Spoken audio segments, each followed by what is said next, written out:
Welcome to BD Daily Finance News Podcast, your daily briefing on finance and investing.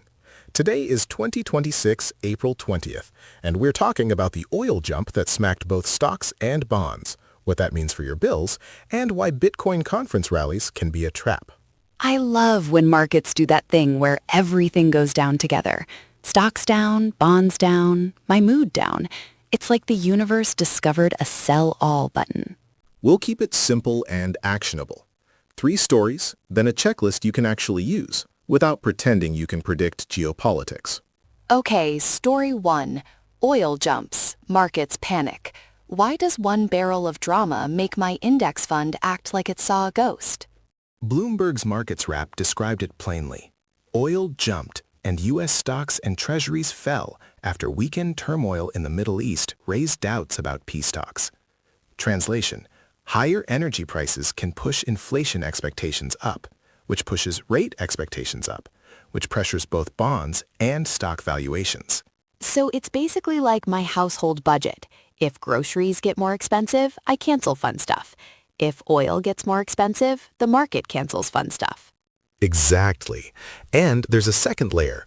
Oil spikes can also signal supply chain risk, which hurts corporate margins. So even if demand is okay, costs rise. That's why you can see a risk-off day where people sell equities and also sell bonds, because inflation risk makes long-term bonds less attractive. But wait, aren't bonds supposed to be the emotional support animal of a portfolio? Why did my support animal bite me? Bonds support you when growth fears dominate. They can hurt you when inflation fears dominate. Think of it like an umbrella. Great in rain, not great in a windstorm that turns it inside out. An oil shock is often that windstorm.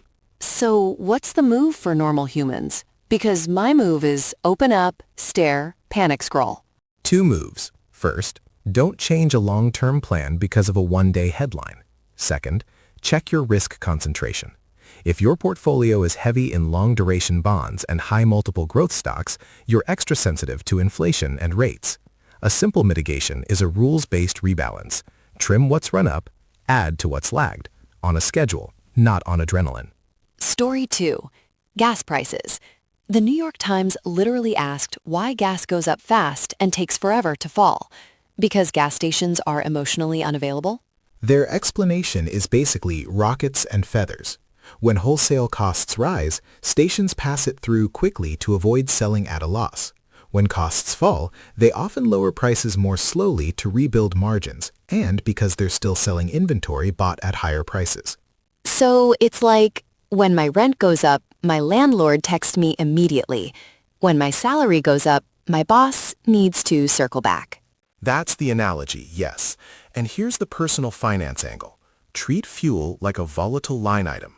If you drive, build a small energy buffer in your monthly budget, say 1 extra tank's worth. When prices spike, you don't hit the credit card.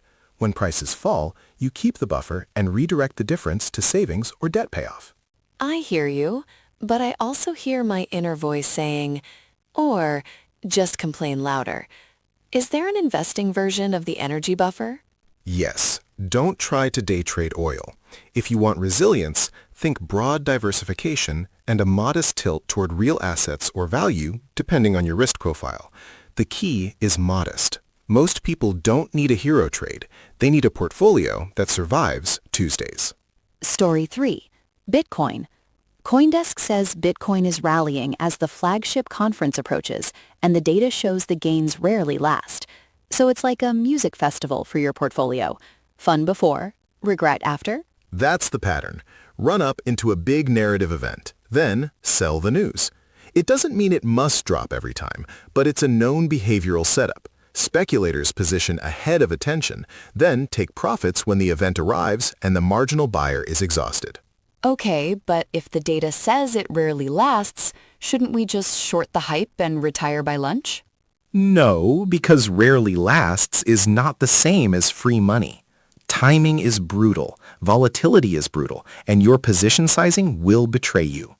The actionable version: if you own crypto, decide in advance what would make you trim, like a percentage gain threshold, or what would make you add, like a pullback level. Then keep the size small enough that you can sleep. I disagree slightly. If I can't sleep, I can just stare at the chart all night. That's basically research, right? That's not research, that's self-harm with Wi-Fi. Here's the wrap. Oil shocks can hit both stocks and bonds via inflation expectations. Gas prices pass through fast and fall slow because of inventory and margins. And Bitcoin conference rallies can fade because attention isn't the same as sustainable demand. Fine, I'm reversing my take. Instead of buy the dip, I'm buying a plan. One extra tank in the budget, rebalance on schedule, and if I touch crypto, I set rules before the hype hits. That's the grown-up version. If this helped, subscribe to BD Daily Finance News Podcast and drop a comment.